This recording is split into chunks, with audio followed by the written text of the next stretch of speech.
बिस्मिल्लाहिर्रहमानिर्रहीम अस्सलाम वालेकुम नाज़रीन, अज दी एक अफसोसनाक वीडियो है।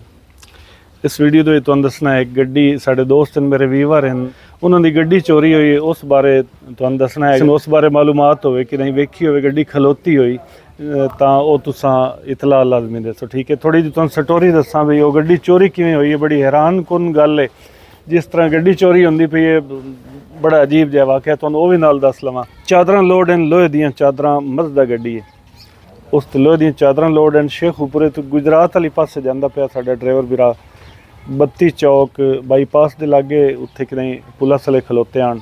उन्होंने डकिया रात 1:30 बजे का टाइम आ, रात 1:30 बजे का टाइम आ। पुलिस वाले रोकया, उन्होंने गड्डी खड़ी करके ड्राइवर चलान करावन वास्ते गया।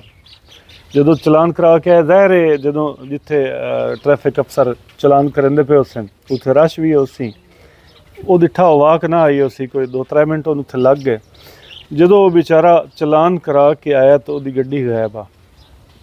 सोचने की गल है भी पुलिस की मौजूदगी दे विच गड्डियां दा रश भी उसी, गड्डियां दा रश लम्मी लैन दे विचों चोर गड्डी लैके जाते पैन। उन्होंने तो लोहे दी चादरां हुंदा इन्ने है भी जो इस तरह के वाक़या वारदात होंदी है ना, माल ला लेंदे ने चोर उतों ते गड्डी किते ना किते छड्ड जांदे ने। तो अगर तुसीं कितें गड्डी वेखो या कोई दोस्त तुहानूं दसदा भी उदे गड्डी खलोती है, तो तुसां स्क्रीन ते नंबर है, उस नंबर ते इतला करके ते चलो उन्हां दा भला हो जासी। अल्लाह हाफिज़।